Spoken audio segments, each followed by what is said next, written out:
¿Qué tal? Les habla Jorge Gestoso. Bienvenidos desde Quito. En el programa de hoy hablamos con el presidente Rafael Correa sobre el Ecuador en el contexto internacional. Conversamos con el ex canciller José Ayala Lazo y le preguntamos si la imagen internacional del país está mejor o peor con el gobierno del presidente Correa. Cada vez va deteriorándose. Se deteriora más porque el presidente Correa no ha tenido una política internacional. No hay una política clara, no hay definición de principios sobre los que se funda la política internacional. Se habla defensa de la soberanía. Eso no es tener una línea clara de política internacional. Todo país defiende su soberanía. No hay objetivos claramente determinados. Y además se han cometido errores de planteamiento, sobre todo en lo tocante a derechos humanos, que han deteriorado la imagen pública del Ecuador. Le hicimos al canciller Ricardo Patiño la misma pregunta, si la imagen de Ecuador en el mundo está mejor o peor en el gobierno del presidente Correa. Mucho mejor, mucho mejor. Antes el Ecuador era muy poco escuchado, la voz del Ecuador no era importante a nivel internacional. Tenemos ahora relaciones internacionales planteadas ya no desde la sumisión o desde el acomodo o desde una búsqueda de consensos a ver quién habla bonito a nivel internacional, sino de iniciativas concretas. Y por otro lado, también la imagen mejora porque el país ha mejorado sustancialmente. Luego de la Cumbre de las Américas, la unidad latinoamericana quedó más fuerte que nunca y los organismos regionales como UNASUR, con sede aquí en Quito, siguen ganando protagonismo.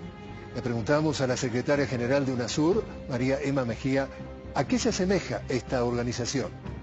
Una semejanza mucho tal vez con la Unión Europea, que es como ese modelo de integración, un bloque político poderoso, con derechas e izquierdas, no importa, pero con unos presidentes muy sólidamente comprometidos y donde vamos a integrarnos físicamente, a hacer carreteras, vamos a trabajar en defensa común, vamos a unir propósitos en materias de salud, vamos a llevar posiciones comunes, por ejemplo, a los foros internacionales económicos, vamos juntos, allá llevamos posiciones y defensas comunes.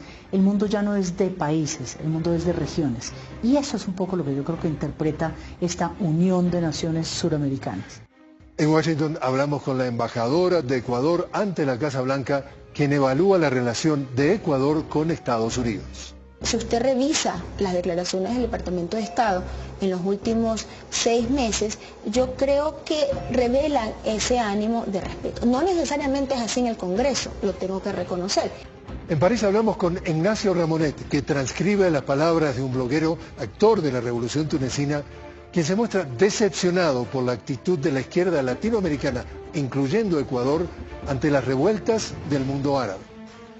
Lo que nos ha sorprendido a nosotros, que en realidad tratábamos de impulsar un movimiento social, igual que el que liberó a países como Venezuela, como Ecuador, como Bolivia, etc., hemos visto que no ha habido la mínima solidaridad por parte de esos países.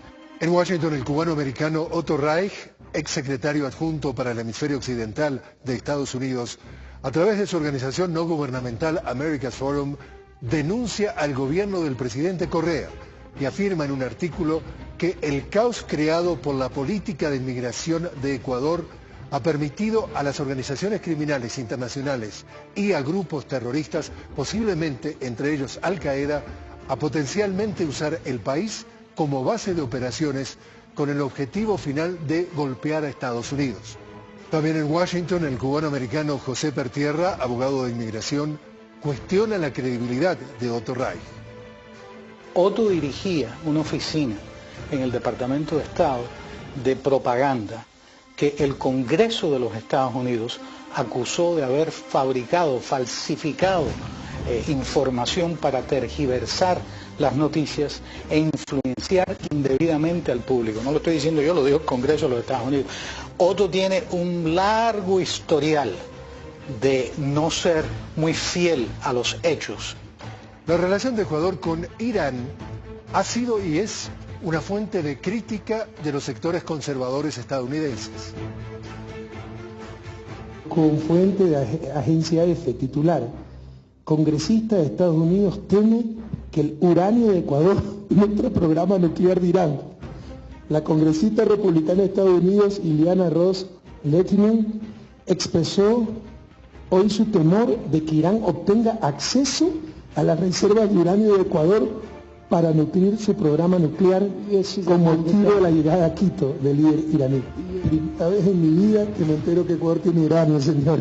Así que lamento, si ha venido a buscar a ese presidente no le vamos a poder dar ni un gramo. En toda esta cúspide, digamos, de etiquetas que nos quieren atribuir, pues me tocó aclararle a la señora congresista que se entere un poquito más de la realidad ecuatoriana acerca de las perspectivas de uranio, ¿verdad? Entonces es una locura decir que Ecuador tiene uranio y que estamos listos para poder exportarlo en convenio con Irán. ¿Y qué dice la calle de cómo está la imagen del Ecuador a nivel internacional con el gobierno del presidente Rafael Correa? Está peor porque día a día hay más conflicto. Está igual. Está mejor, porque estamos haciendo ahora nuestra soberanía a nivel internacional, me parece eso excelente.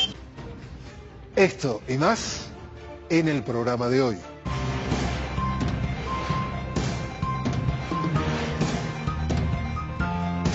De frente, con Jorge Gestoso. Señor presidente Rafael Correa, una cálida bienvenida al programa. Bueno, es necesaria cálida bienvenida porque Quito está bastante frío estos últimos días. Pero un saludo a ustedes, Jorge, un saludo a la audiencia, un saludo a los jóvenes universitarios presentes. Muchas gracias por estar aquí. Precisamente le tenemos que dar la bienvenida porque entre el público que nos acompaña hoy tenemos alumnos de la Pontificia Universidad Católica del Ecuador, de la Universidad Politécnica Salesiana y de la Escuela Superior Politécnica del Ejército que estarán formulándole algunas preguntas. Ojalá no sean muy duros. Tengan piedad del presidente. Señor presidente, usted no asistió a la Cumbre de las Américas, pero resumió su resultado con palabras aproximadas como el haber pasado de la oscura y triste noche neoliberal del consenso de Washington al amanecer de un consenso sin Washington. ¿Qué significa esto para la región? Mire, ya reconocer realidades, Jorge. Vivimos engañándonos.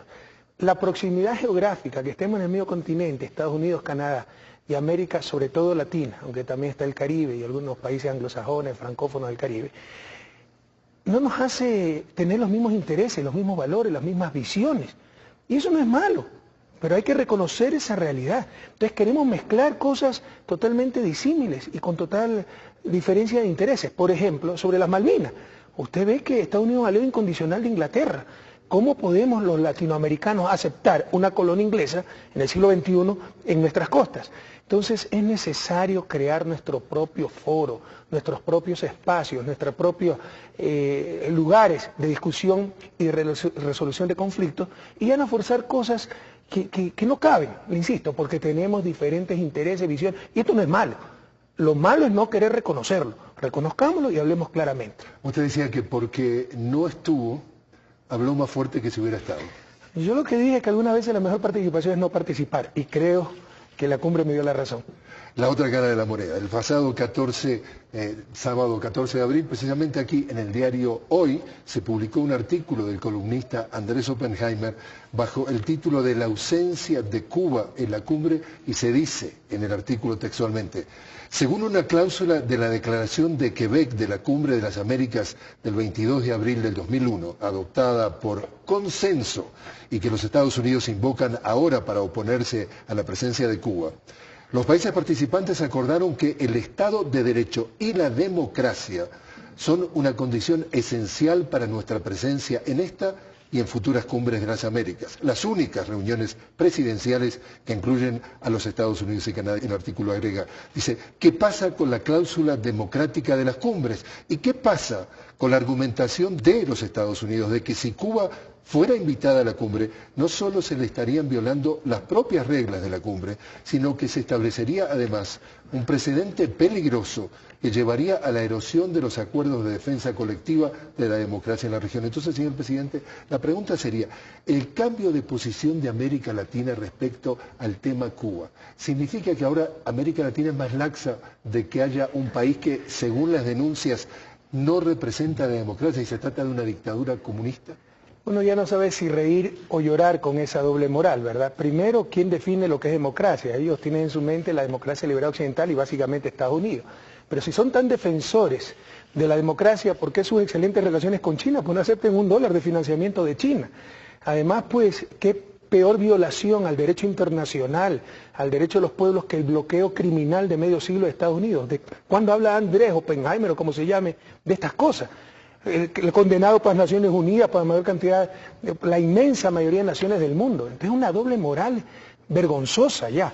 El TIAR, el Tratado Interamericano de Asistencia Recíproca, tratado firmado por la gran mayoría de países, si no todos, de la región, se hizo pedazos cuando Inglaterra invadió las Malvinas, y ese tratado nos obligaba a todos los países de la región, firmantes del tratado, a defender la región, y Estados Unidos apoyó a Inglaterra.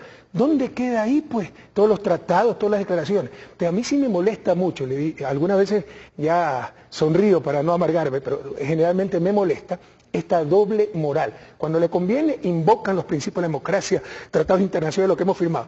Cuando no les conviene, todo eso al tacho de la basura y hacen lo que le da la gana. Ya basta de esto. Volviendo al tema, su apreciación, el tema de que usted llama el consenso sin Washington. De alguna forma ha surgido el futuro de una organización como la Organización de los Estados Americanos, la OEA, y la versión o la posibilidad de que fuera o pudiera ser sustituida con una organización como la nueva creada, la CELAC. A propósito de eso, recogimos opiniones encontradas de un ex canciller y el canciller. Me gustaría que las escuchemos. ¿Y usted cree que la CELAC va a reemplazar a la OEA? Yo creo que en el futuro sí. Trabajamos duramente para que se vaya consolidando la integración sudamericana y la integración latinoamericana. Yo estoy convencido de que en el futuro, no muy lejano, CELAC va a tener la posibilidad de sustituir realmente en la historia a la OEA. Que no hay que minimizar los éxitos de la OEA.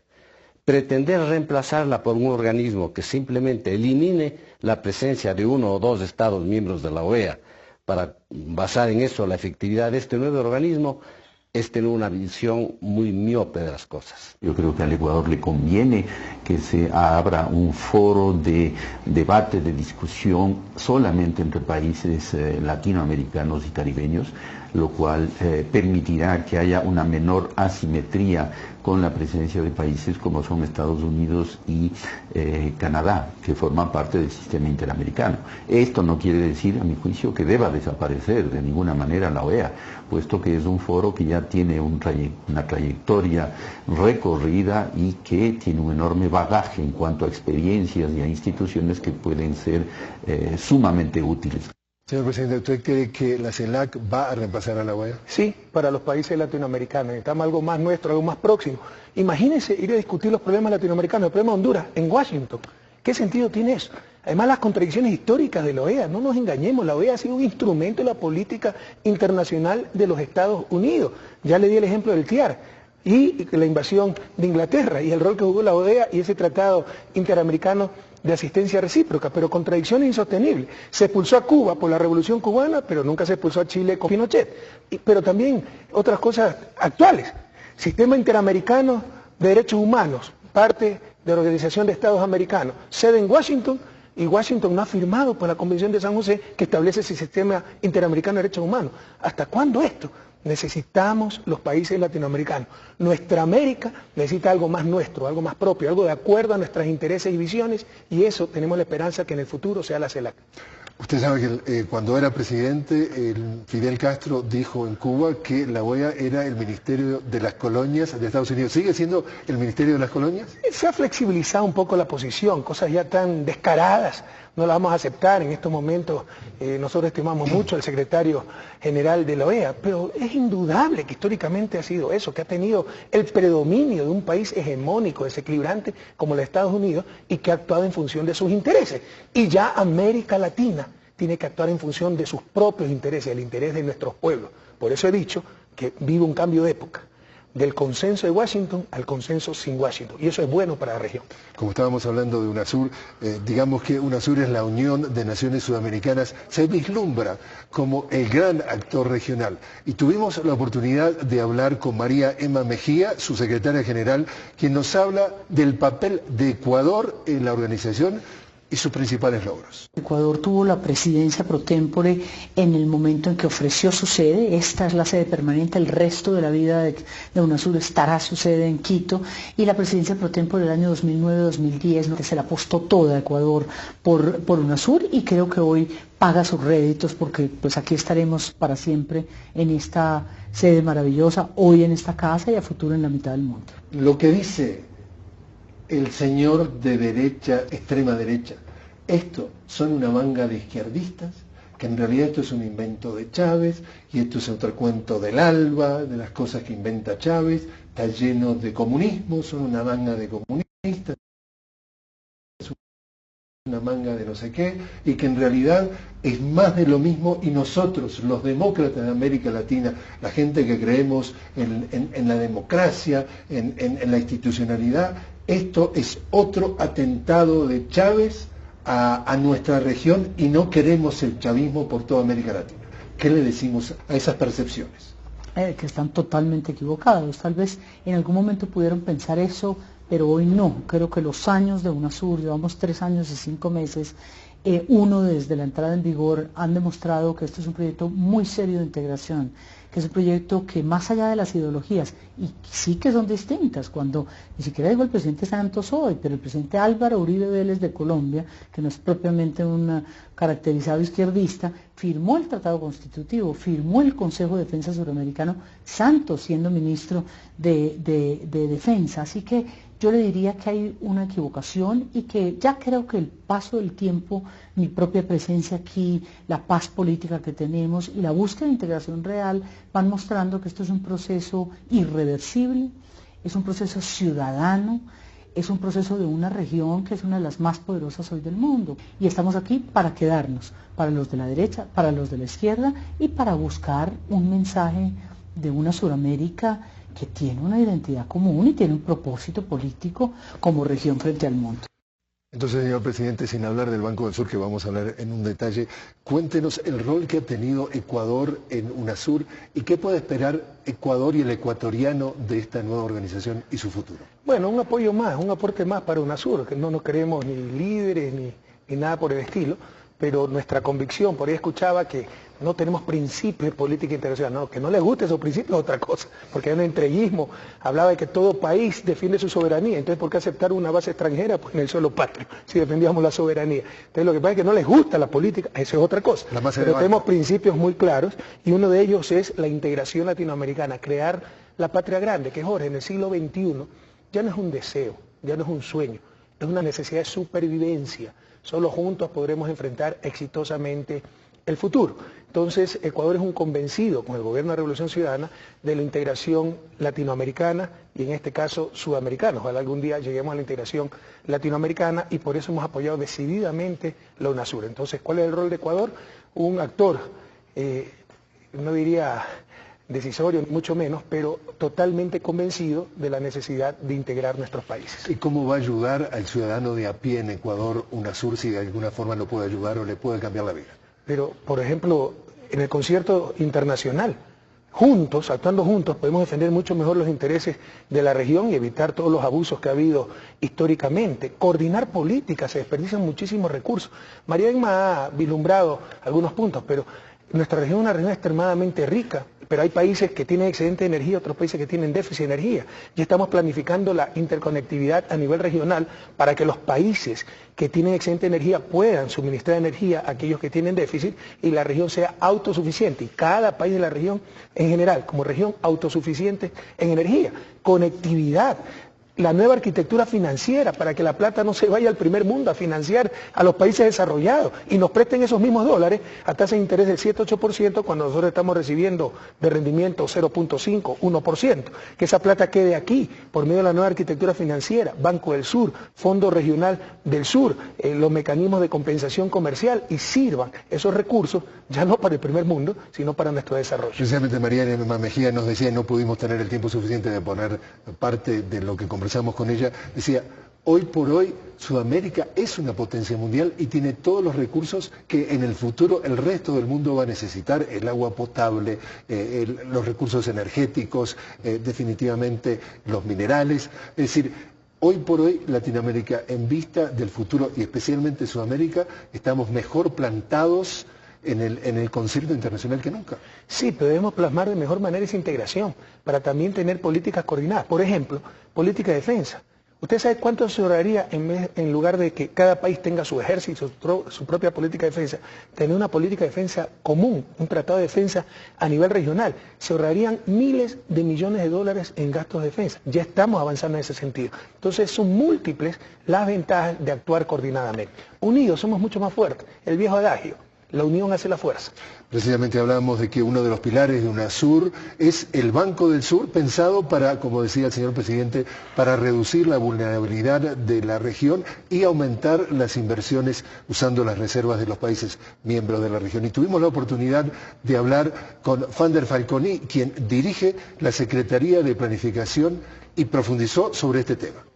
Temas más firmes en términos de la integración latinoamericana consiste la nueva arquitectura financiera internacional. El Banco del Sur tiene un fondo común de reservas, puede establecer proyectos que se articulen a temas de infraestructura, a temas de sustentabilidad, y ya está constituido, ya puede entrar en operación, tiene un capital suscrito, un capital operativo.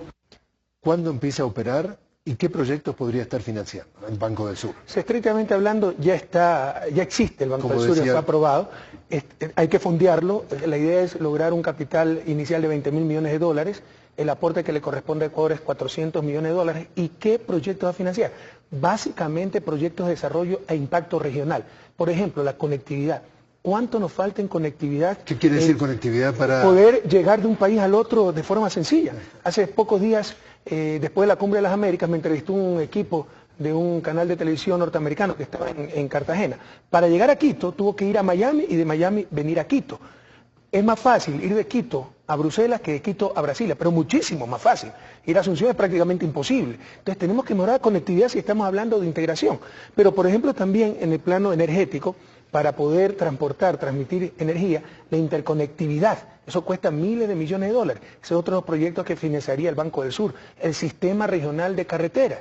Fíjense hace cuánto tiempo Estados Unidos tiene su sistema nacional de supercarreteras. América Latina todavía no tiene ni siquiera supercarretera, una carretera sencilla que una realmente a toda nuestra América. Entonces, ¿cómo podemos hablar de integración si ni siquiera nos podemos conectar, comunicar? Ahora, los ricos de América Latina son pocos, o sea, hoy por hoy, digamos, Ecuador, Venezuela, eventualmente Brasil, pero el pelotón del resto no tiene mucho que aportar al Banco del Sur, ¿o sí? Bueno, yo creo que no hay países ricos en América Latina, pero que por eso debemos ser mucho más inteligentes en manejar nuestros recursos. Y con todo respeto, no hemos sido inteligentes, hemos sido tontos, porque hemos tenido recursos. ¿Sabe cuánto tenemos en reservas en el exterior? Por lo menos unos 400.000 millones de dólares. Al exterior. Dice que para que ellos nos cuiden, donde está la crisis, donde han quebrado los bancos, para que nos cuiden nuestros dólares, nos dan 0.5% de rendimiento y después le prestamos a esos mismos países nuestros propios dólares porque el dinero está marcado al 6-7%. Además de perder liquidez y financiar esos países, hay una transferencia neta de recursos de centenas de millones de dólares por este diferencial entre lo que nos pagan por nuestra reserva y lo que pagamos por los créditos de esos mismos billetes que nosotros mandamos al primer mundo. Estas torpezas, perdónenme la expresión, pero no encuentro, estas torpezas tienen que acabar, son insostenibles. Entonces, somos países pobres, pero además no utilizamos adecuadamente nuestros recursos. Y al ser pobres, tenemos que ser mucho más eficientes para utilizar hasta el último dólar. Uno de los países eficientes y que le están dando, como digo yo, con viento de cola es Brasil. Precisamente ya decían en la Cumbre de las Américas que ya está aceptado que es la sexta economía del mundo, ya pasó al Reino Unido.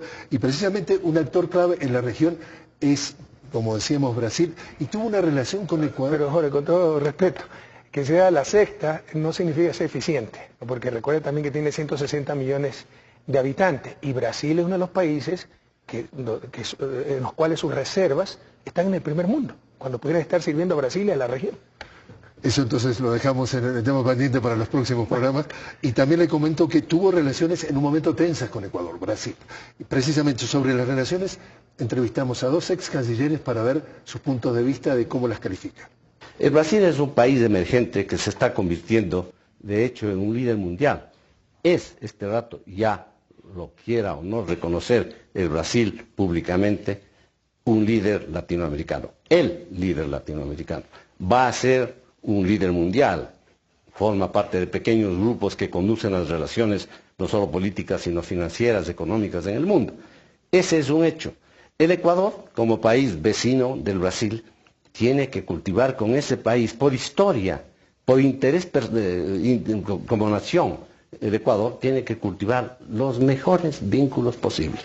El proceso regional sudamericano está liderado de alguna manera por Brasil. Es indispensable que Ecuador fortalezca esas relaciones y me temo que hasta el momento no se percibe un fortalecimiento de esas reuniones. Hay que estar conscientes de que ni el presidente Correa ha ido a Brasil ni la presidenta Rousseff ha venido al Ecuador. Y a propósito de eso, entonces la pregunta es ¿cómo evalúa las relaciones con Brasil? ¿Y cuándo viene o va usted a Brasil o viene la de visita de la presidenta Rousseff? Creo que Francisco Carrillo está desinformado. Yo hice una visita de Estado a Brasil, me dieron las mayores deferencias, la mayor estimación con Lula. Estamos preparando la visita de Estado de Dilma al Ecuador. ¿Cuándo? Las relaciones probablemente junio, julio. Estas cosas siempre están sujetas a imprevistos. Pero las relaciones con Brasil están en un extraordinario momento. Y sepamos leer, y los jóvenes que estén aquí sepan leer el lenguaje de la diplomacia tradicional del señor Ayala Lasso, que lo presentan como ex canciller, pero hay que decir las cosas por su nombre. O sea, es miembro del Cauce Democrático, un grupo de opositores radicales al régimen, que están llamando a la extrema izquierda, a la extrema derecha, no para sacar adelante el país, no para presentar un programa de gobierno, para ver si vencen a correr la Revolución Ciudadana en las próximas elecciones. Pero fue ex canciller. Sí, de la dictadura, por si acaso, y supo eso, ¿no? Fue ex y de Fabián, y de la dictadura, y de Fabián Alarcón, uno de los presidentes más nefastos que ha tenido este país, inconstitucional también. Fue una dictadura eso, porque se lo nombró presidente interino y no existe aquella figura en la Constitución. Entonces, todas esas cosas prohibido olvidar, no hay que olvidar. Bueno, en su lenguaje diplomático, ¿no? Que está siendo Brasil un líder regional y mundial, consecuencia tenemos que mejorar las relaciones, significa, como el otro está siendo poderoso, vamos a marcar tarjeta y a presentarnos y a someternos. Eso no lo vamos a hacer nunca. Las relaciones con Brasil, independientemente de su liderazgo o no, regional o mundial, las vamos a fomentar, las vamos a apreciar muchísimo por ser un país latinoamericano históricamente muy cercano al Ecuador, por el cariño al pueblo brasileño, porque formamos parte de nuestra América y no porque sea o no poderoso. Pero cuénteme cómo evalúa esa relación de Ecuador con Brasil. Está en un excelente momento, ¿eh? Las relaciones bilaterales gozan de una extraordinaria salud. Hablábamos precisamente hace unos minutos del ALBA, usted mencionaba el sistema, el llamado Sucre, y precisamente sobre el Sucre recogimos en Quito y en Washington también opiniones encontradas. Lo que ocurre es que las buenas relaciones no deben obedecer a coincidencias ideológicas, o no deben obedecer solo a coincidencias ideológicas. ¿Cuál es el resultado concreto de la presencia de Venezuela, de los muchísimos acuerdos suscritos entre el Ecuador y Venezuela en el Ecuador? ¿Cuál es la consecuencia? Muy poca. En cambio, lo que estamos observando es posiciones comunes en lo tocante a la creación de la ALBA, una imaginativa idea que no conduce a ninguna parte. Creo que el Sucre es un aporte bien importante de Ecuador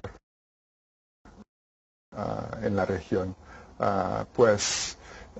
Ya hay 4 países, Ecuador, Venezuela, Bolivia y Cuba, que forman parte de este sistema y creo que pues están incrementando las transacciones con este sistema de esta moderna disculpa de cambio y es importante para lograr pues una mejor integración de las economías, tomando en cuenta las asimetrías y también quedándose más autónomos del dólar. Y estamos planteando que puede ser un mecanismo adicional, no solo para los países que son propiamente del ALBA, sino a nivel latinoamericano. Y existe un mecanismo de compensación que no es exactamente igual en el contexto de la LADI. Podemos plantear el Sucre también para que en el intercambio entre el resto de países, por ejemplo entre los sudamericanos, se pueda utilizar este mecanismo de pago. ¿Cree que entonces el Sucre va a ir ganando terreno? Sí, pero primeramente una captación. Hay gente que no sabe lo que habla realmente, ¿no? Que nosotros tenemos relaciones en base a coincidencias ideológicas. Por supuesto, la coincidencia ideológica acerca a gobiernos y países, pero no es cierto. Acabo de venir de un viaje oficial a Turquía. ¿Qué coincidencia ideológica tenemos con el gobierno de Turquía? Abrimos una embajada en Qatar. ¿Qué coincidencia ideológica tenemos con el gobierno de Qatar? Hay gente que habla tontería en base a discursos preestablecidos, estereotipos que tienen mentales, etcétera. No hay que ser muy objetivos en estas cosas. En todo caso, el Sucre tiene poderosas raíces técnicas, es algo que vimos hacer hace mucho tiempo, es algo que hace Argentina y Brasil. Fíjese lo riesgoso y torpe nuevamente que es tener nuestros intercambios de una moneda extranjera. Traspasamos riqueza al país dueño de esa moneda, es lo que se llama el señoriaje en economía, porque es un término que viene de la época feudal. Cuando el señor feudal emitía dinero, con su sello decía, esto es el medio de cambio, esta es la moneda, y por eso ganaba dinero. Le pongo un ejemplo. Supónganse que Ecuador le venda a Venezuela una silla que vale $10 y comerciemos en dólares. Solo por emitir $10, es como que si Estados Unidos, que es el emisor del dólar, se nos está cogiendo una silla, se nos está cogiendo riqueza. Ese es el ingreso por señoriaje. Además de la vulnerabilidad, comerciamos en dólares que no es una moneda nuestra. ¿Por qué seguir en esas barbaridades, en esa ineficiencia, en esas torpezas? ¿Qué es el Sistema Único de Compensación Regional, el Sucre? Hacemos los intercambios electrónicamente. Venezuela nos vende 150 millones, ojalá pronto sea toda América Latina. Nosotros le vendemos 100 millones. En vez de utilizar 250 millones en moneda extranjera, solo le damos a Venezuela los 50 millones de saldo. Con ello ellos pagan a sus exportadores y nosotros acá pagamos a los nuestros. Y se minimiza la necesidad de dólares. Y pronto, ojalá, tengamos una moneda regional, una moneda nuestra, y no tengamos que utilizar el dólar. Es un principio económico impecable, que no se ha hecho antes tan solo por la falta de decisión, de coordinación, porque lo podemos generalizar mañana. Y de hecho está creciendo mucho. Me parece que hasta hace un par de años, el 2010, los intercambios con el Sucre habían sido 25 millones y el año pasado ya alcanzaron los 400 millones de dólares. Y ojalá siga creciendo. Tenemos CELAC, tenemos UNASUR, tenemos ALBA. ¿No hay una redundancia de este tipo de organizaciones? Sí, y ese es uno de los problemas. Y tenemos CELA, y tenemos muchísimas, y CAN, y Mercosur. Entonces debemos ser conscientes y ser objetivos, mirar hacia el futuro, no tener estos romanticismos, estos afectos que tal vez nos anclan al pasado, que el universo integracionista y la visión integracionista ha cambiado. El universo integracionista antes era subregional, CAN, Cono Sur, ahora es toda la región, Sudamérica. Y el concepto de integración, sobre todo Mercosur, que nació en plena larga y triste noche neoliberal, tenía una visión muy mercantil, era hacer un libre comercio entre los países miembros. La CAN, que nació en la década de los 60, todavía con la sustitución de importaciones, sí tenía más planificación, coordinación, aunque luego también se mercantilizó y cayó en las manos del neoliberalismo, la visión neoliberal. Entonces, ahora tenemos UNASUR, el nuevo universo integracionista, toda la región, ya no subregiones, y una visión, lo que hemos llamado la integración integral. Ya no es solo comercio, es coordinar políticas de defensa, como le he dicho, políticas energéticas, la nueva estructura financiera, etcétera, etcétera. Entonces todos debemos estar conscientes de aquello y tratar, y esa es la gran discusión que hay a nivel de UNASUR y a nivel de CAN y Mercosur, tratar de hacer converger CAN y UNASUR a ese nuevo universo integracionista y esa nueva visión de integración que es UNASUR. Como usted sabe, uno de los giros más dramáticos en las relaciones entre países de Latinoamérica se dio entre Ecuador y Colombia, luego del ataque militar colombiano a una base de las FARC en la localidad de Angostura, ubicada en territorio ecuatoriano. Un incidente que provocó la ruptura de relaciones diplomáticas entre ambos países y que de alguna forma marcó un antes y un después en la política internacional de Ecuador. Yo creo que Angostura nos quitó una venda de los ojos a los ecuatorianos y nos puso enfrente nuestro la magnitud del conflicto colombiano. Y resulta que en nuestra frontera norte teníamos la presencia de grupos irregulares, la presencia de paramilitares, de bandidaje, de violencia común, y obligó a una política de Estado articulada a una concepción de defensa y de seguridad nacional. Colombia y Ecuador pues tienen fronteras que a veces pudieran implicar problemas para sacar el petróleo colombiano hacia el mar, y la posibilidad de que ellos utilicen nuestro oleoducto, lo hemos conversado ya, eso permite facilitar el transporte del crudo colombiano. Estamos también trabajando en un proyecto conjunto de producción geotérmica en el volcán, un volcán que está justamente en la frontera, el volcán Chile, que está en la frontera entre nuestros dos países. Volviendo a ese incidente militar, en ese momento de la historia de Colombia, Juan Manuel Santos era el ministro de Defensa. De alguna forma estaba relacionado por lo menos con el ataque. ¿Sí? Hoy es el presidente de Colombia, la persona con que usted tiene que tratar con ese país. ¿Usted confía en el presidente Juan Manuel Santos? Sí, ha demostrado mucha más seriedad y fue una sorpresa para todos nosotros, porque sí teníamos algunas grandes molestias con respecto a él por el asunto del bombardeo en Angostura, pero ha demostrado ser una persona muy seria, sincera. No puedo decir lo mismo el anterior gobierno. Yo coincido con lo que dice Fander, Falconi, secretario de Planificación, que el ataque a Angostura nos quitó una venda en los ojos. No sobre el conflicto colombiano, que siempre hemos conocido, que existe, y el peligro para Colombia y para Ecuador, y por eso tenemos miles de hombres en la frontera norte, nos cuesta más de 100 millones de dólares anuales cuidar esa frontera. Teníamos 13 destacamentos, ya tenemos como 18 destacamentos, militares, policías, equipos, etc. No sobre eso, sino sobre el gobierno que teníamos allá, que para ganar unos réditos políticos no dudó en meternos esa puñalada por la espalda sabiendo que siempre habíamos colaborado en la lucha contra los grupos irregulares, bombardeó y después de bombardear rompiendo todo el derecho internacional, el derecho interamericano, después de haber traicionado a un país hermano como Ecuador, haber ultrajado su territorio, emprendió una campaña internacional para hacernos poco menos que cómplices de la FARC. Gracias a Dios creo que las cosas se han aclarado totalmente y con el presidente Santos pues las relaciones, pese a que con el presidente Uribe se inició este proceso de restablecimiento de las relaciones, que iba de tumbo en tumbo. Llegábamos a acuerdos y al día siguiente los desbarataba. Fueron como 3 reuniones para restablecer relaciones y fue muy difícil lograrlo con el presidente Uribe. Con el presidente Santos pues las relaciones bilaterales se han restablecido al 100% de manera formal. En la realidad nunca se interrumpieron, nuestros pueblos son hermanos, a nivel formal, nombrando embajadores, etcétera, y creo que las relaciones bilaterales están también en un extraordinario momento con Colombia. Para no dejar el tema en el tintero, y usted sabe que dentro de las cosas que de alguna forma se le acusa al Ecuador cuando se trata de hacer campañas de crear cierta imagen del país, es que todavía existen bases de la FARC en territorio ecuatoriano. ¿Existen o no bases militares de la FARC en el Ecuador hoy? ¿Usted sabe cuántas fronteras tenemos con Colombia y cuánto es selvática? Por lo menos tenemos unos 700 kilómetros de frontera, de los cuales unos 300, 400 va a ser selvática. Yo no puedo garantizar que no haya una infiltración de la FARC, pero si la detectamos, nosotros hacemos respetar la soberanía de nuestro país, vamos a apresarlo, no lo vamos a asesinar, de ser posible. En caso de defensa propia, pues tendrán que responder nuestros soldados. Pero la otra pregunta. ¿Usted sabe cuántas bases de la FARC existen en Colombia? O sea, no hay cómplices más grandes de la FARC que Uribe, pues y Santos, con ese razonamiento. ¿Usted sabe cuántas bases de la FARC existen en la selva con Perú? Cuando yo hablaba con Alan García, me decía, ve, yo ni me preocupo, eso es tan vasto que nadie sabe lo que hay ahí.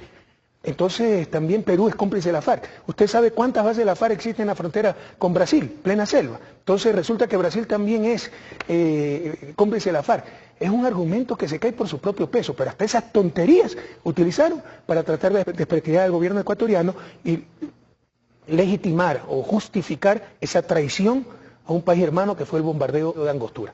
Señor presidente, ahora lo invito a escuchar una pregunta precisamente de uno de los alumnos que nos acompaña acá entre el público. Es de la Escuela Superior Politécnica del Ejército y nos gustaría entonces escuchar la pregunta, por favor.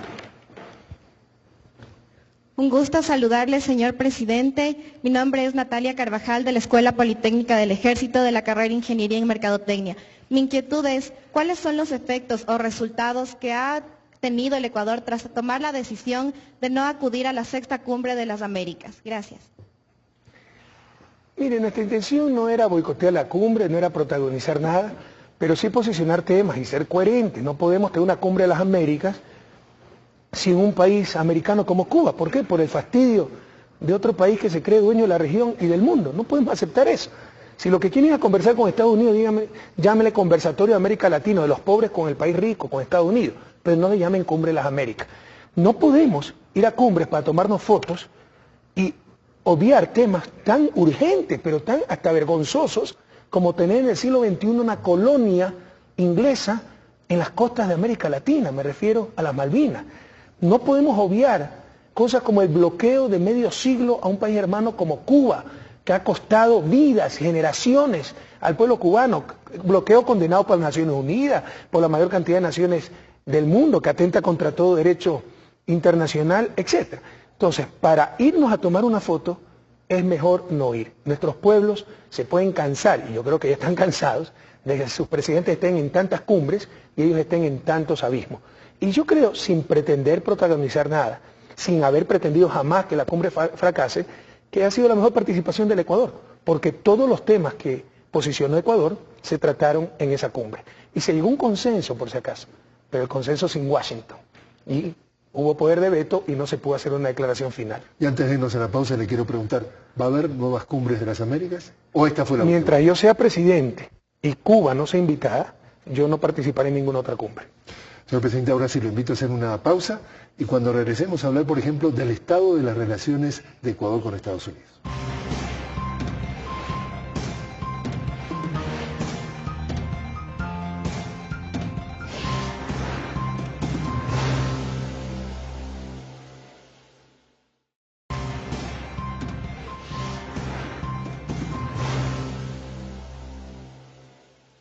Estados Unidos y la Unión Europea son los dos principales mercados y las dos potencias mundiales, precisamente los dos socios principales de Ecuador.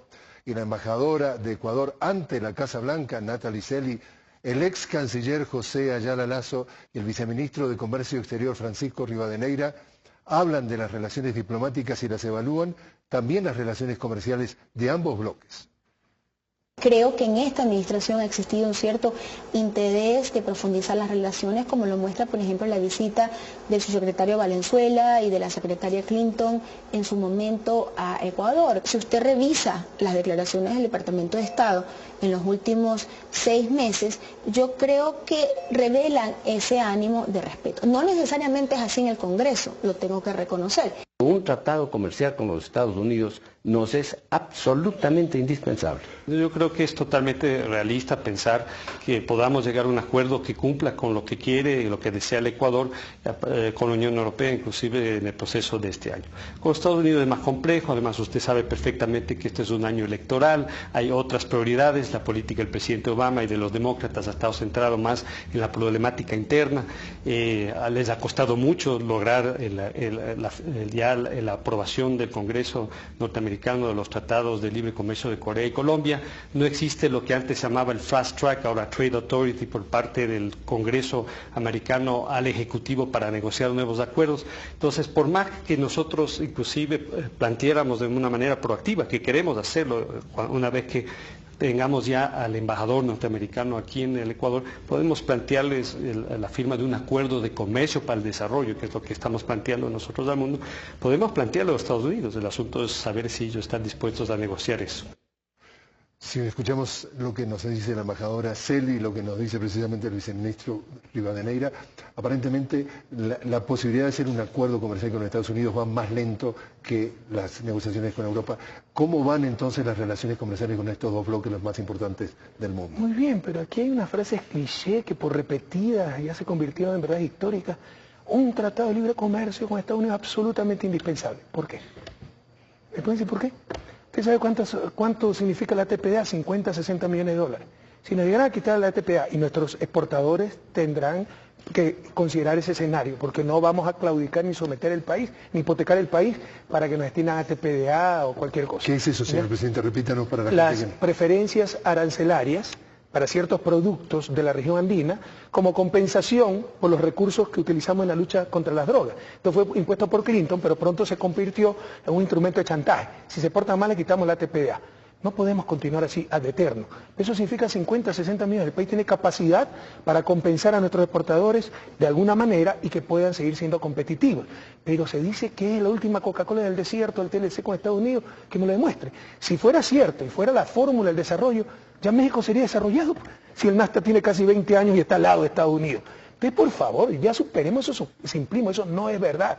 Y un mal acuerdo comercial puede destruir a los países, puede destruir grandes sectores de economía, como pasó en México con los pequeños agricultores. Entonces, tenga la seguridad del pueblo ecuatoriano y el pueblo latinoamericano, que sabemos lo que hacemos. Creemos en el comercio, porque el comercio es justo. Pero el bobo aperturismo puede quebrar nuestros países. Comentábamos en el programa anterior que conversábamos los dos, que precisamente a propósito de del Tratado de Libre Comercio, lo que le llaman en inglés NAFTA, 2.500.000 trabajadores agrícolas mexicanos quedaron sin trabajo por 55.000 millones de dólares de subsidio de Estados Unidos entre 1995 y el 2005. ¿Se lo podría contar a Ayala Lazo, por favor? Entonces, para que hable de cosas que conozca. Y entonces la pregunta es, ¿cómo evalúa, cómo están las relaciones con estos dos bloques, con Estados Unidos y con la Unión Europea comerciales? Son otras nuevas teorías. Si no firmo un tratado de libre comercio con Estados Unidos, no tengo buenas relaciones con Estados Unidos. Si no firmo mañana un tratado de libre comercio con Europa, no tengo buenas relaciones con Europa. Superemos esas tonterías, que además es mercantilizar las relaciones bilaterales. Y las relaciones entre países y entre regiones van mucho más allá que lo mercantil y comercial. Hay la cooperación, hay la coincidencia de políticas internacionales, la defensa de la democracia, la defensa de derechos humanos, la defensa de los derechos de nuestros migrantes en esos países. Pero hay gente que solo tiene en la cabeza estado de pérdidas y ganancias en base a cuánto vendemos y cuánto compramos. Es mucho más, son mucho más las relaciones bilaterales con países amigos. Tenemos un tratado comercial con Europa, como dice, con la Unión Europea. ¿Cómo piensa el señor Rivadeneira antes de fin de año? ¿Es optimista usted o cómo lo califica? No tenemos fecha fija, son negociaciones complicadas, pero insisto, siempre hemos estado abiertos. Creemos en el comercio. Toda economía moderna es especializada y tiene que comerciar. Pero no creemos en el bobo aperturismo. Y dicho sea de paso, los creadores del proteccionismo moderno son precisamente los Estados Unidos, y todos los países de la Unión Europea se han desarrollado protegiendo primero su producción nacional. Ahora que son los campeones mundiales en competitividad y salen ganando con libre comercio, es que predican por todos lados libre comercio. Pero vean si ellos practicaron en nuestro nivel de desarrollo lo que hoy predican. Entonces está hablando con alguien que conoce algo de esto, mi querido Jorge. Bueno, creemos en el comercio. Y si quieren firmar un acuerdo comercial de mutuo beneficio, en buena hora. Si nos quieren imponer un TLC, no firmaremos y seguiremos adelante.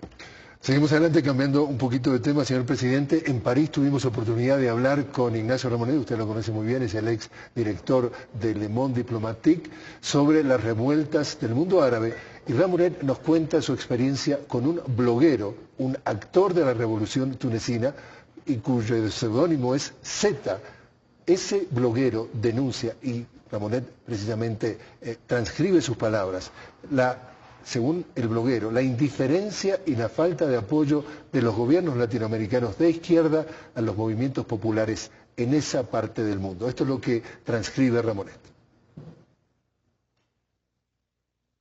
Maldito el soldado que vuelve las armas contra su pueblo, dice Bolívar, dice Simón Bolívar. ¿Y qué hemos visto en el mundo árabe? A todos esos militares disparando contra el pueblo, como lo vemos en Yemen o lo vemos en Siria hoy día.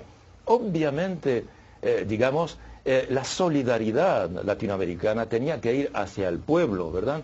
Y yo te expreso lo que me dice este bloguero actor de la revolución tunecina, que para ellos eso ha sido a la vez una gran sorpresa y también una gran decepción, porque se podía haber creado una conexión fantástica entre los movimientos sociales latinoamericanos antiimperialistas y los movimientos sociales en el mundo árabe. Hay que recordar que en Egipto, la fuerza social más importante que consiguió en realidad derrocar al régimen de Mubarak eran los comunistas y los sindicatos, que consiguieron hacer huelgas donde había 2 millones de personas en huelga, y eso fue lo que hizo caer al régimen, no solo las personas que estaban en la Plaza Tahrir, y que todo ese movimiento, comunistas, de izquierda, movimientos sociales de mujeres, de hombres, de estudiantes, de campesinos,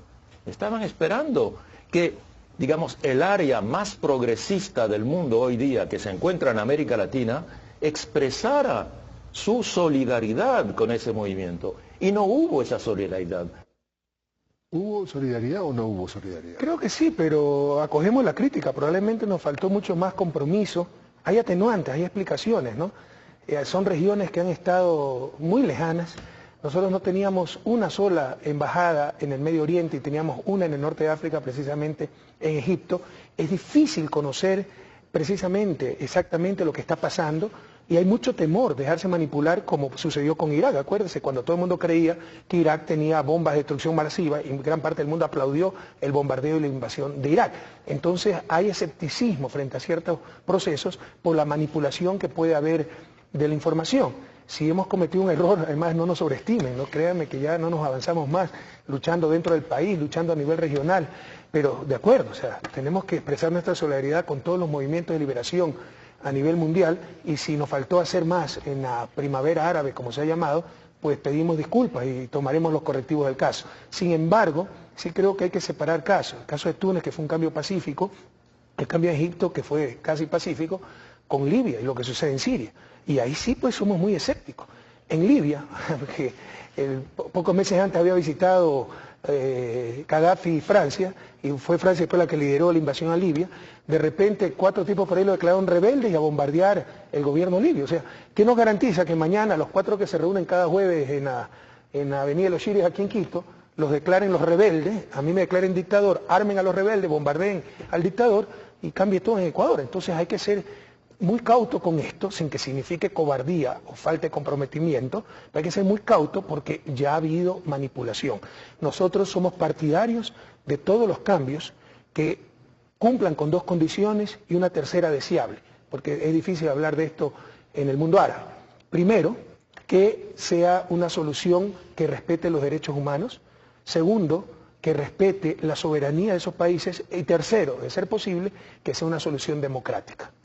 Seguimos para adelante en otra parte del mundo, Asia, la región de mayor crecimiento y población en el mundo, y hemos escuchado del ex canciller y del viceministro de Comercio diferentes apreciaciones de la importancia que le da el gobierno del presidente Correa a su relación con esta región del mundo. En el campo comercial nos hemos olvidado, por ejemplo, de que existe una cuenca del Pacífico que es el punto focal que va a ser el originador de las más grandes tendencias comerciales del siglo XXI. Acabo de regresar de un viaje bastante largo, pero para cumplir una agenda extremadamente importante para el país. El Ecuador tiene un interés muy particular en diversificar sus mercados y definitivamente una de las regiones del mundo que nos interesa de manera particular es esa región del Asia, tanto el noreste asiático como el sudeste asiático, y dentro de esa región de manera específica el mercado de Corea del Sur, la China, Japón, entre otros, ¿no? En lo referente específicamente a la visita a Corea, el objetivo principal era avanzar hacia la posibilidad de arrancar lo antes posible una negociación de un acuerdo comercial con Corea que represente los intereses que tiene el Ecuador y obviamente Corea y que sea beneficioso para las 2 partes. Entonces, ¿en qué orden de prioridades ubica usted su relación con Corea y desde el punto de vista comercial? Pero miren las contradicciones. Todos los días nos atacan que hemos hipotecado el país a los chinos, que China está financiando, Ecuador, China está financiando a todo el mundo, financia a Estados Unidos, pero es un pecado que financie proyectos de desarrollo para Ecuador. Y ahora nos dicen que no le damos atención a la cuenca asiática del Pacífico. Entonces China no está en la cuenca asiática del Pacífico. Pónganse de acuerdo, aunque sea para mentir o para criticarnos, para que no queden en ridículo.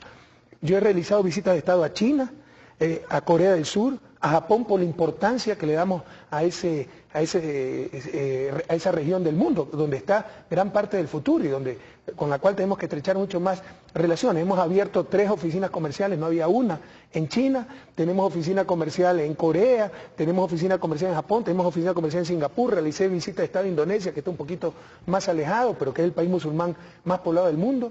Pero se habla de memoria, criticar por criticar. Y por otro lado, cuando palo porque boga, palo porque no boga, que tenemos demasiadas relaciones con China. Es que China no está en la cuenca asiática. Estamos profundizando muchísimo las relaciones con los países de la cuenca asiática del Pacífico, pero en general con todos los países del mundo, porque parte de los principios de nuestra política internacional, sobre todo en el plano comercial, es diversificar lo más posible nuestros mercados y nuestras fuentes de financiamiento también. El viceministro Rivadeneira nos decía de ese viaje que recién venía, que todavía tenía bastante jet lag por la distancia que tiene. No se imagina la cooperación, por ejemplo, que estamos recibiendo de Corea del Sur. Han sido viajes muy exitosos. El financiamiento chino, Ecuador es el país que en la región más recibe financiamiento chino, pero ahora está mal.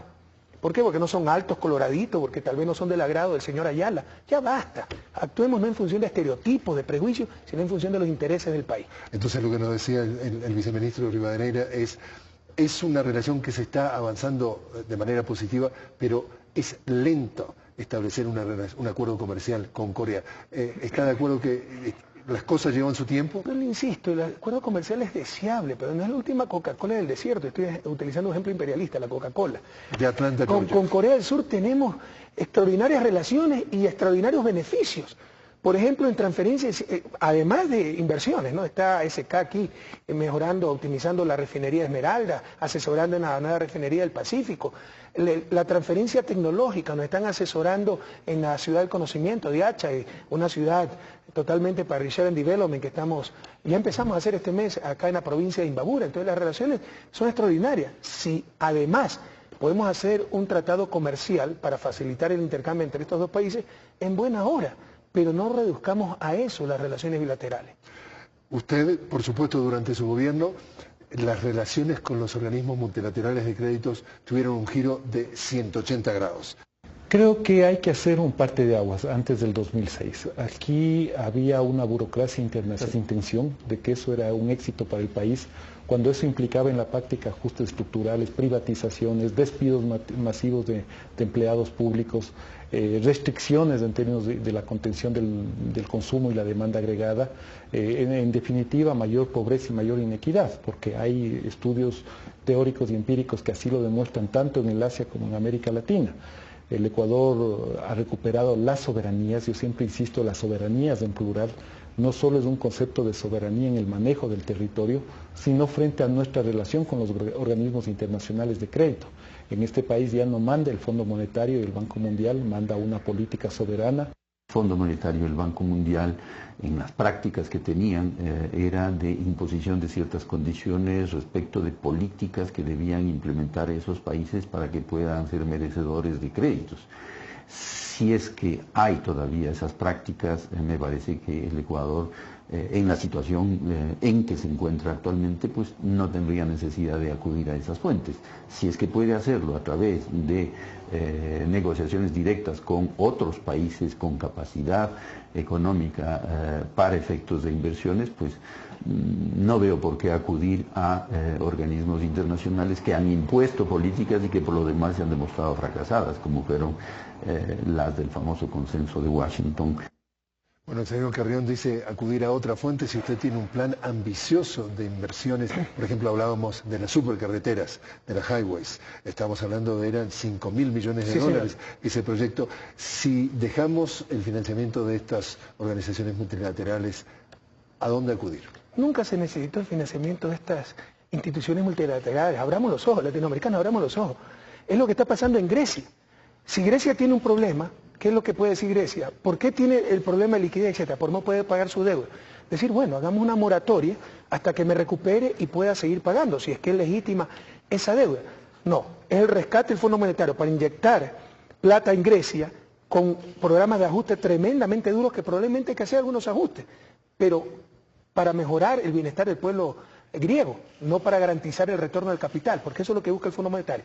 Inyecta dólares que no van al pueblo griego, sino con los programas de ajuste lo único que hacen es transferirse y garantizar el pago de esa deuda. Eso era todo. Siempre Ecuador y América Latina, hasta en las épocas más críticas, inicio de los 80, pudo decir no pago la deuda y no necesitaba recurrir a estos organismos.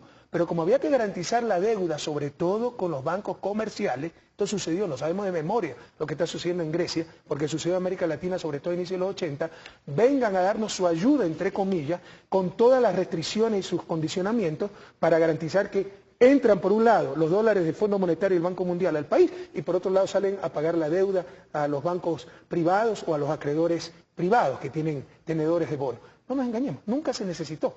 América Latina tenía su propia capacidad de ahorro para seguir adelante. Lo que no tenía en momentos determinados era capacidad para pagar una deuda. Pero se puede decir, no pagamos, hasta aquí no más. Pero si usted analiza las políticas económicas impuestas por estos organismos, durante décadas, todo era en función del capital y sobre todo del capital financiero. Entonces, gracias a Dios las cosas van bastante bien en Ecuador. Hemos manejado, modestia aparte, de forma adecuada la economía. Tenemos capacidad de ahorro, tenemos el coeficiente inversión PIB más alto de la región. Eso podría ser riesgoso si estuviera aumentando el coeficiente de deuda PIB, es decir, nos estuviéramos endeudando para invertir y eso es pan para hoy, hambre para mañana.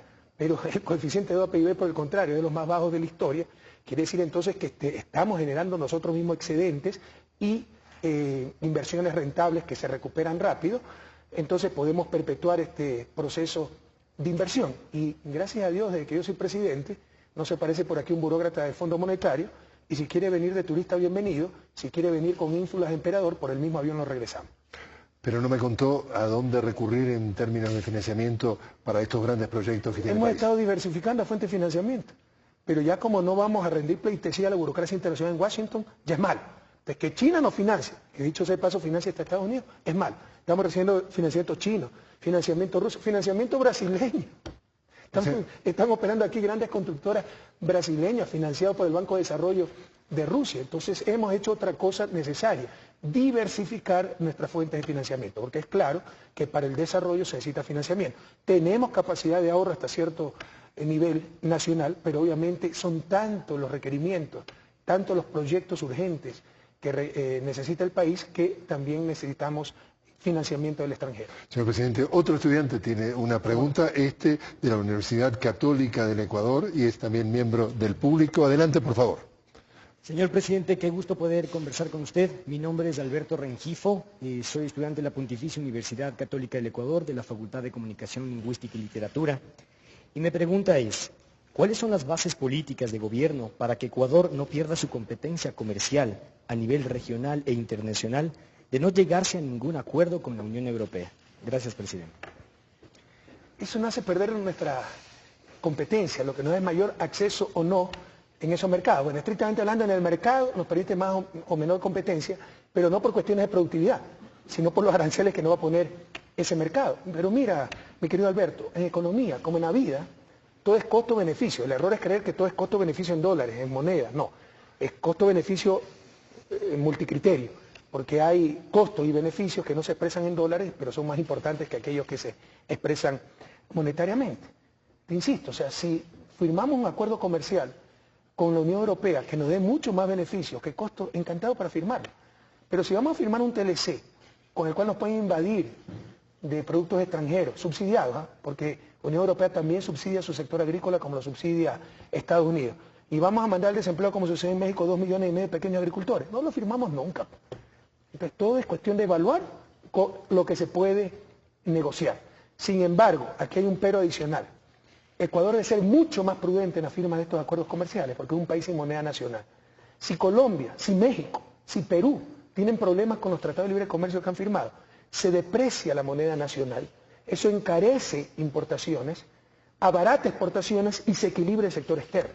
Nosotros sin moneda nacional, porque tenemos dólar, una moneda extranjera, nos pasa aquello, después de firmar tratado de libre comercio solo nos queda rezar. Y como siempre digo, yo soy creyente, pero no creo mucho en milagros económicos, sino en buen manejo económico. Cuando tú pierdes la moneda nacional, lo único que te queda para en algo controlar el desequilibrio externo es la política comercial, aranceles, cuotas, prohibiciones. Y si con tratado de libre comercio sacrificas esa política comercial, es un suicidio anticipado. Entonces, por eso, un país sin moneda nacional como Ecuador tiene que ser mucho más prudente, evaluar de mucho mejor manera la firma de estos acuerdos comerciales. Señor presidente, lo invito a hacer una nueva pausa. Cuando regresemos, me gustaría hablar de los esfuerzos en Estados Unidos intentando desacreditar la imagen internacional del Ecuador y también hablar del polémico tema de la despenalización de las drogas.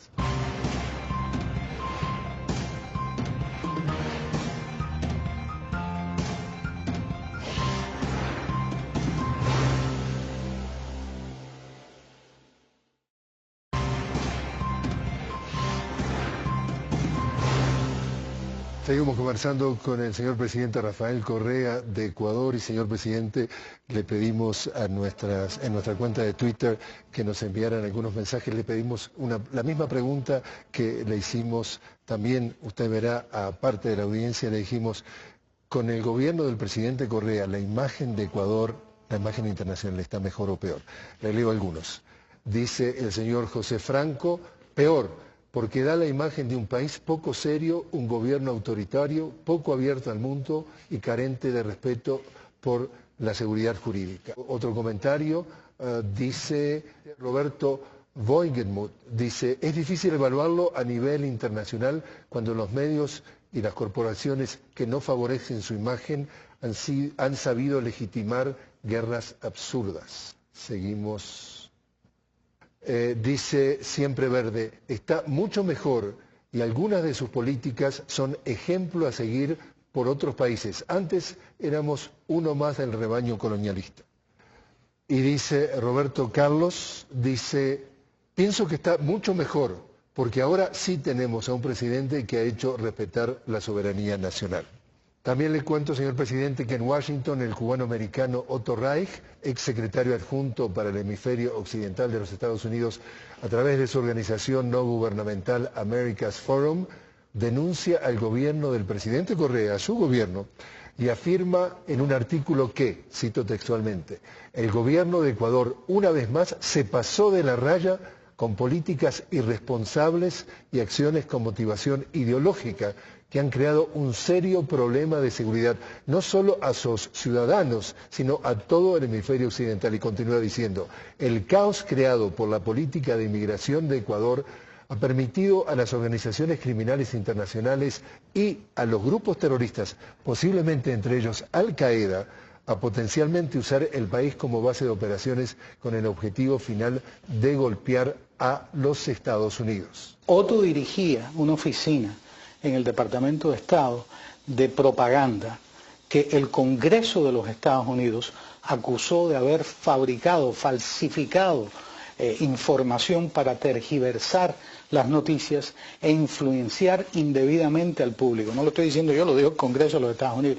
Otto tiene un largo historial de no ser muy fiel a los hechos. Yo creo que eso tiene mucho que ver con la articulación que existe entre los grandes medios de Estados Unidos y pues el ámbito político de este país, el Departamento de Estado, el Congreso, etcétera, que de alguna manera un poco imponen la agenda de la información, de las actualidades.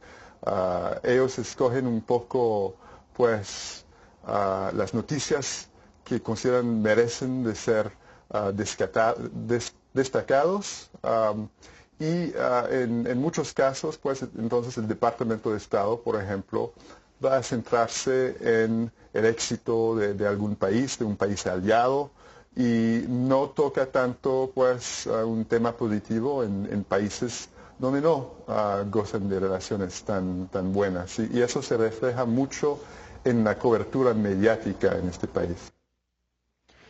Entonces, señor presidente, ¿cómo evalúa el impacto que tienen estas organizaciones como las de Otto Reich en los congresistas, que son en definitiva los que marcan la política de Estados Unidos, en tratar de hacer una imagen negativa de Ecuador y eventualmente que la política de Estados Unidos sea negativa para los intereses del país? Bueno, ya le vamos a preguntar a Obama cómo evalúa que haya asambleístas que tal vez critican la política de Estados Unidos, que dicen que ha invadido, bombardeado, que impone sus intereses, para ver si le quita un segundo de sueño. Cuando a él le quita un segundo de sueño, nosotros nos quitará un segundo de sueño las tonterías que habló Otto Reich, toda esa extrema derecha cuya prepotencia es directamente proporcional a su ignorancia. El rato en que un tipo como Otto Reich, extrema derecha norteamericana, ex secretario, subsecretario del gobierno de Bush, hable bien del gobierno ecuatoriano, y me preocuparé. Y seguramente hablaban bien cuando teníamos la base militar norteamericana en Manta. Sobre los twitters y la posición del Ecuador, créame, a nivel internacional, esa no es una de nuestras prioridades, tenemos suficiente trabajo a nivel nacional, pero no nos interesa esto, le soy muy sincero. Sin embargo, para rebatir muchas mentiras y muchas cosas que impone cierta prensa, hace poco en una encuesta internacional nos pusieron como el gobierno más popular, pero de largo, América Latina. En otra encuesta internacional en España nos pusieron, pero de largo, como el gobierno más popular, más serio, más de excelencia, el mejor gobierno de América Latina. Entonces ahí están las mejores respuestas a muchas mentiras que tratan de imponer ciertos medios de comunicación. Y una cosa, ¿le falta salir en la tapa de la revista Time? Ah, sí, para que me den certificado de buena conducta, como dijo cierto periodista, ¿no? ¿Sabe cuánto nos interesa eso? Señor presidente, para Occidente, una de las relaciones internacionales más controvertidas y peligrosas del Ecuador es con Irán, y también aquí usted precisamente identifica esfuerzos para satanizar a su país. Con fuente de agencia EFE, titular, congresista de Estados Unidos teme que el uranio de Ecuador entre el programa nuclear de Irán. La congresista republicana de Estados Unidos, Ileana Ross Lettiman, expresó hoy su temor de que Irán obtenga acceso a las reservas de uranio de Ecuador para nutrir su programa nuclear con motivo de la llegada a Quito del líder iraní. Primera vez en mi vida que me entero que Ecuador tiene uranio, señor. Así que lamento, si ha venido a buscar a ese presidente no le vamos a poder dar ni un gramo. En toda esta cúspide, digamos, de etiquetas que nos quieren atribuir, pues me tocó aclararle a la señora congresista que se entere un poquito más de la realidad ecuatoriana acerca de las perspectivas de uranio, ¿verdad? Entonces es una locura decir que Ecuador tiene uranio y que estamos listos para poder exportarlo en convenio con Irán. Mira, creo que el problema de todo eso es que sí existen algunas personas en esta ciudad, en Washington, D.C., que toman este tipo de teoría en serio, ¿no? Son pocas, pero tienen influencia. Y hay varios que están a cargo de comisiones poderosas dentro de la Cámara de Representantes, por ejemplo. En general, no creo que la gente que sabe algo de América Latina toma eso muy en serio. De la misma manera que no toman muy en serio lo que dice el socio de Otto Reich, Roger Noriega, cuando acusa a Bolivia de tener campos de entrenamiento de Irán, ¿no? Que están entrenando también a terroristas en el campo boliviano. ¿No? Eso puede hacer reír mucho, hace reír en América Latina, pero aquí estamos en un lugar bastante curioso. ¿Usted parece que ya aprendió que Washington es un lugar bastante curioso para los intereses de Ecuador? Como dice Alexander, hiciera siempre hasta reír. El problema es que son tontos bastante poderosos, como él lo ha dicho, ¿verdad? Ignorantes bastante poderosos. Cuando el presidente de Irán pidió visitar Ecuador, porque nosotros no es que fue una invitación oficial, ni nada, pidió y siempre es bienvenido. Un país con el cual tenemos relaciones diplomáticas, etc. Dijo una congresista de Estados Unidos que venía a negociar el uranio de Ecuador. Ileana Ros-Lehtinen. Para, ni sé cómo se llama y tampoco me interesa, para el programa nuclear en Irán. Oiga, Ecuador no tiene uranio, pero esas son las tonterías. Mire lo que dice el señor Otto Reich, que Ecuador, o sea, primero la política ecuatoriana influenciada por la ideología. ¿Qué tiene de ideológico decir que no habrá visa para los turistas que quieran venir a este país durante 3 meses? Y yo quiero decirle algo más. Antes de eliminar supuestamente todas las visas, porque no hemos eliminado, solo pedíamos visa a 27 países del mundo. El resto no necesitaba visa para venir al Ecuador. Eliminamos todas las visas, verificamos que sí hubo ciertos países donde nos venían gente no necesariamente de la mejor y que tal vez querían hacer puente de Ecuador para negocios ilícitos, volvimos a poder tener visa a 10 países. Esa es la realidad. Antes Ecuador pedía visa a 27 países, ahora solo pide visa a 10 países. Y resulta que ya somos, cuartel general de Al-Qaeda, que estamos poniendo en peligro la seguridad de Estados Unidos. Como dice Alexander, el que conoce América Latina solo reiría, si es que no fueran tontos bastante poderosos. Ese es el peligro. Y respecto a esa relación con Irán, para Ecuador o para el ecuatoriano, esa relación podría traerle, o cómo convencerle que podría traer más beneficios que desventajas. Bueno, de hecho nos ha traído beneficios, un país que quiere invertir en Ecuador, que nos abre sus mercados, es una economía petrolera de 80 millones de habitantes, tiene gran tecnología, que se haya peleado con Estados Unidos. ¿Se acuerda lo que era Vietnam? Entonces todo el mundo tenía que ser enemigo de Estados Unidos hasta que él decidió restablecer relaciones con Vietnam, ahí sí todos tenemos que reconocer a Vietnam. Ya basta, Ecuador es un país soberano, no es colonia de nadie.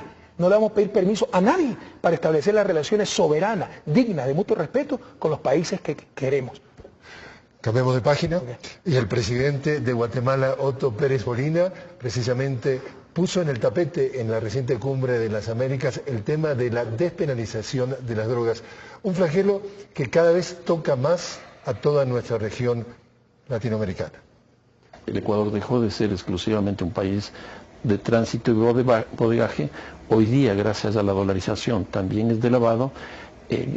Producto del Plan Colombia también se está procesando, y en tercer lugar, por esta condición estratégica de su localización, se ha convertido en un lugar fundamental para la exportación de narcóticos hacia los Estados Unidos por el Pacífico y hacia el Brasil, hacia Europa y África, por la zona, por los cauces fluviales de la Amazonía. Tanto el expresidente Fox ha sido quien ha planteado, o otros economistas que son más bien ortodoxos en términos económicos, como el propio Milton Friedman, que lo planteó en algún momento, pasando por otras posturas mucho más progresistas que ven al problema de las drogas como un problema de salud pública, y que el momento que está ilegalizada su tráfico, su producción, su consumo, lo que se hace es generar un conjunto de articulaciones mafiosas alrededor de los negocios de droga,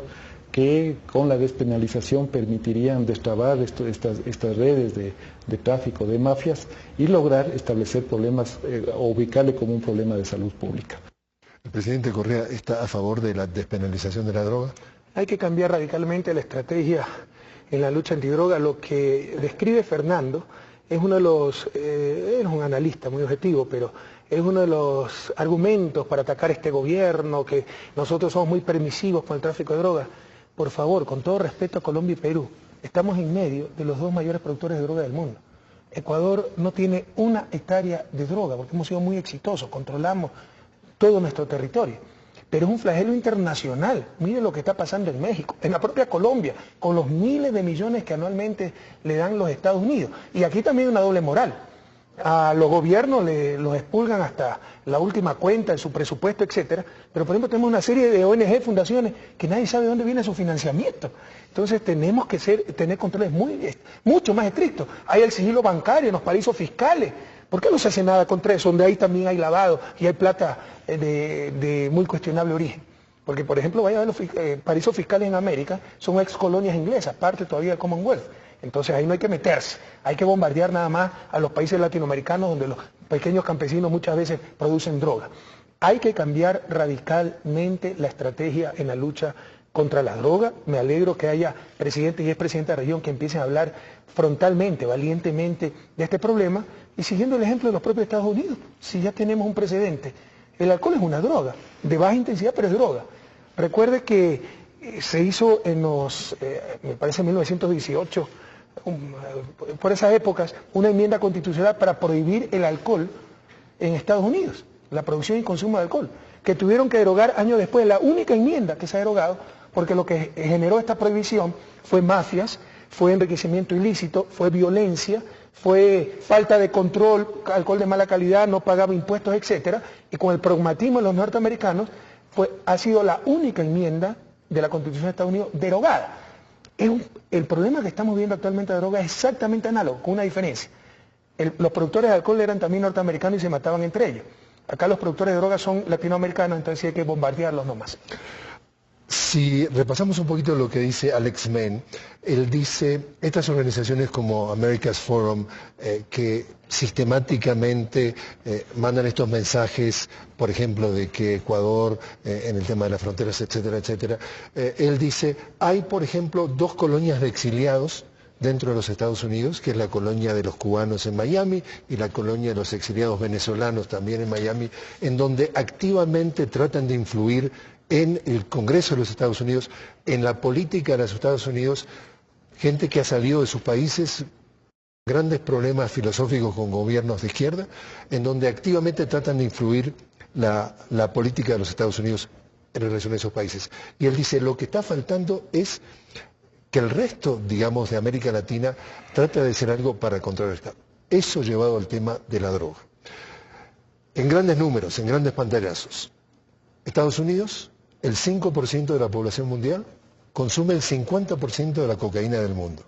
Y nosotros, en América Latina, permanentemente lo que hacemos es defendernos, que somos los malos de la película, los indios que envenenan a sus hijos en los Estados Unidos. Y la pregunta entonces, señor presidente, es ¿por qué no somos más activos y denunciamos masivamente esa parte del cuento? Cuando dice, por ejemplo, que este es un tema de responsabilidad compartida, allí viene nuestro el famoso escritor uruguayo Galeano y dice, sí, es responsabilidad compartida, nosotros ponemos los muertos y ellos ponen las narices.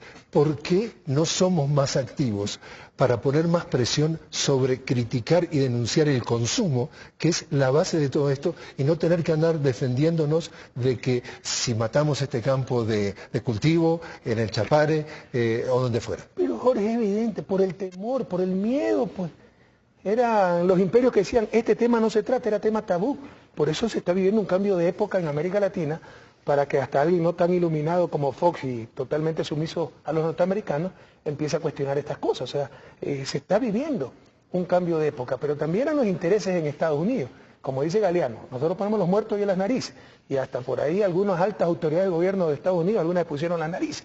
Entonces hay muchos intereses. ¿Quiénes les venden las armas? Pues a las bandas de narcotraficantes mexicanas, por eso tanta violencia. Los Estados Unidos, ¿por qué nos prohíben? Pues como parte de la lucha contra el narcotráfico, la venta de armas. Hay poderosos intereses corporativos, económicos y por supuesto también hábitos de hacedores de política de Estados Unidos que hacen que bombardeen a los productores pero no hagan nada con respecto al consumo. Por eso hay que cambiar la estrategia, frente al consumo y también frente a la total ilegalización de las drogas. Permítame hacer un comentario con respecto a este American Forum, Dr. Reich y toda esta fundación. Esa es la nueva estrategia de la derecha que ha perdido en las urnas para querer seguir imponiendo política pública. Hace estas fundaciones que se supone que son independientes, fin tan académicos, y son del más bajo nivel, absolutamente sesgadas, etcétera, para tratar, insisto, de indisponer a ciertas regiones con los hacedores de política en Estados Unidos y, sin ganar elecciones, hacer política pública. Eso atenta a la democracia. Debemos estar muy conscientes de ello y poner un límite a estas cosas, porque sucede también en Ecuador. De repente se hace una organización por ahí financiada por los propios medios de comunicación, Fundamedios, y es la que nos quiere dictar la política comunicacional. Que ganen primero en las urnas si quieren imponer su política. Dentro de lo que dice Alex Main, que nos decía, que estuvimos conversando con él, nos decía que él veía que hay una relación entre los grupos de nuestros países latinoamericanos con esos grupos en Estados Unidos para fomentar esos mensajes negativos contra... Pero por supuesto, no solo eso. Hay fundaciones de extrema derecha que financian grupos aquí para desestabilizar nuestro gobierno. Hay fundaciones creadas por Reagan, Endowment for Democracy, que financian incluso organizaciones indígenas para hacer la oposición al gobierno ecuatoriano y en Bolivia y en Venezuela. Es la nueva estrategia de la derecha. Pierden el gobierno y con su poder económico hacen estas fundaciones para financiar y desestabilizar a los gobiernos, los opositores, los gobiernos progresistas y desestabilizar a los gobiernos progresistas de nuestra América. Que nadie se engañe con eso, debemos estar muy conscientes de aquello. Volvemos al tema principal de esta conversación, señor presidente, que era cuál era la imagen que tiene el Ecuador a nivel internacional. Pero mire, si ahora hasta nos insultan a nivel internacional, pero la otra vez New York Times, San Francisco Chronicle, Washington Post, Los Angeles Times, hablando mal del Ecuador y ni sabe dónde queda Ecuador. Pues pregúntele cuál es la capital de Ecuador y le va a decir Pekín. Volvemos entonces al tema central de la conversación y salimos nuevamente a la calle, como hicimos en programas anteriores, y le hicimos esa pregunta que lo comentábamos con el presidente, era, con el gobierno del presidente Rafael Correa, ¿la imagen internacional del Ecuador está mejor o peor? ¿Y por qué? Y esta fue la respuesta que encontramos. Peor. Está mucho mejor. Está igual. Está peor porque día a día hay más conflicto. Está mejor. Porque estamos haciendo ahora nuestra soberanía a nivel internacional. Peor. ¿Por qué? Porque hay algunas situaciones del gobierno que no están de acuerdo y es una imagen negativa. Mejor. ¿Por qué? Porque al fin y al cabo se hace respetar con respecto a sus criterios. Está mejorando porque creo que se está afianzando más la imagen del país frente a las demás comunidades internacionales. No, definitivamente no, porque últimamente el gobierno ha hecho muchas cosas que los organismos internacionales están criticando fuertemente. Sí, yo creo que está bastante bien la imagen en el exterior. Definitivamente opiniones diversas. Yo sé que usted trata de ser pluralista, pero la realidad, vea las encuestas que 70-80% de las personas apoyan al Ecuador, al gobierno, y aquí como que 50% está a favor y 50% en contra para tratar de ser pluralista. Pero eso no refleja la real proporción de apoyo al gobierno. Pero fíjense los estereotipos. Por ahí me pareció escuchar uno que decía, no, porque han hecho cosas que los organismos internacionales critican. Entonces pongamos de nuevo bases militares, liberalicemos nuevamente el mercado financiero para que no haya la quiebra del 99 y para que nos aplaudan los organismos internacionales. ¿Qué le parece, señor presidente? Antes de terminar, escuchamos otra pregunta más, precisamente de un estudiante universitario, esta vez de la Universidad Politécnica Salesiana. Señor presidente, reciba un cordial saludo de Yura Serrano, estudiante y presidente de la Asociación de Escuela de la Universidad Politécnica Salesiana. ¿Cuál era tu nombre, perdón? Yura Serrano. ¿Yura? Sí. Yura. Presidente, tratando de entender, siempre referente al tema lucha contra el narcotráfico, tratando de entender un poco el contexto internacional, remitiéndonos a dos sucesos en particular. Una, la poca incidencia de la Cumbre de las Américas en una agenda concreta de lucha precisamente contra el narcotráfico. y por otro sus declaraciones en la gira que realizó Europa, en España, en otro medio, referentes a cuál es la propuesta concreta de nuestro gobierno, del gobierno del Ecuador, frente a este tema, las políticas y las acciones precisas en cuanto a la lucha contra el narcotráfico, considerando siempre que las propuestas, las alternativas, siempre en crítica al sistema vienen de nuestro continente. Las alternativas, ¿cuáles serían? Lo que hemos estado discutiendo, Yura, y un abrazo a la Politécnica Salesiana, que se necesita un cambio en la estrategia, ha sido un fracaso. ¿Cuántos muertos, cuántos costos no ha originado esta estrategia equivocada en la lucha contra el narcotráfico? Pero era un tema tabú. De hecho, se lo discutía en Estados Unidos, pero era prohibido que lo discutan latinoamericanos. Por eso yo creo que es un buen signo de los tiempos que hayan perdido ese miedo ciertos presidentes, expresidentes, y hablar claramente del tema, sobre el cual te insisto, existen antecedentes. El alcohol es una droga de baja intensidad. Se prohibió en Estados Unidos el uso de esa droga, el alcohol, el consumo. Enmienda constitucional. Tuvieron que derogarla años después, la única que se ha derogado en toda la historia de Estados Unidos, porque vieron que los resultados fueron tremendamente contraproducentes. Es perfectamente análogo el problema actual de las drogas con el problema del alcohol en la década de los 20 en Estados Unidos, con la diferencia de que el alcohol lo producían y consumían los propios norteamericanos. Aquí la droga lo producen latinoamericanos, lo consumen norteamericanos, entonces hay que bombardearnos más a los productores. Qué bueno que se está hablando claramente de este problema, porque te insisto, la lucha contra la droga ha sido un fracaso, además, por la doble moral y la consistencia. Perfecto, como complemento a la lucha contra el narcotráfico, acabemos con los paraísos fiscales, donde claramente se lava dinero, pero ahí toca intereses muy poderosos.